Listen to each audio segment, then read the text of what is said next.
வணக்கம் நண்பர்களே. TNPSC group 2 2A எக்ஸாமில் கேட்டிருந்த ஒவ்வொரு கொஷின்ஸையும் நம்ம பார்த்துட்டு வரோம். அந்த வகையில் இது 9வது கேள்வி.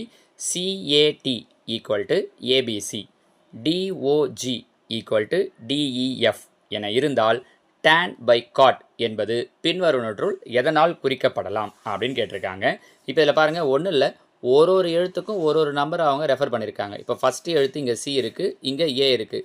அப்போ C வர இடத்துல என்ன போடணுன்னா A போடணும். ரெண்டாவது எழுத்து இங்கே ஏ இருக்குது, இந்த இடத்துல பி இருக்குது. அப்போ ஏ வர இடத்துல பி போடணும்.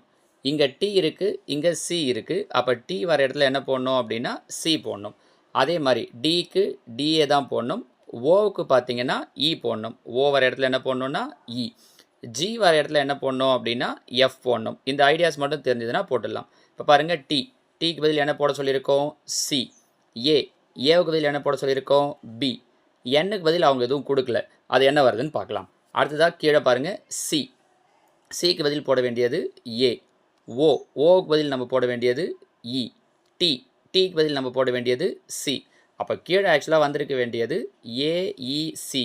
அப்போது இந்த ஆப்ஷன் வராது, இந்த ஆப்ஷன் வராது. மேலே வந்திருக்க வேண்டியது சிபி.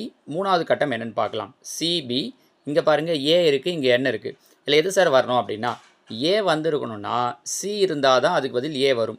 ஆனால் இந்த இடத்துல சி இல்லை, என்ன இருக்குது, என்னு தான் இருக்குது. அதுவும் பர்டிகுலராக சில நம்பர்ஸ், சில லெட்டர்ஸுக்கு பார்த்தீங்கன்னா அவங்க அதே லெட்டரே டொனேட் பண்ணியிருக்காங்க. அப்போ அதுபடி பார்க்க போனால் இந்த எண்ணுக்கு அவங்க என்னவே போட்டிருக்கலாம் அப்படின்னா என்னன்னே போட்டிருக்க வாய்ப்பு இருக்குது. ஸோ ஆன்சர் என்ன கிடைக்கும் அப்படின்னா CBN by AEC அப்படிங்கிற இந்த ஆப்ஷன் டி தான் இந்த கேள்விக்கு உண்டான சரியான விடை. ஓகேங்களாம்மா? தேங்க்யூ.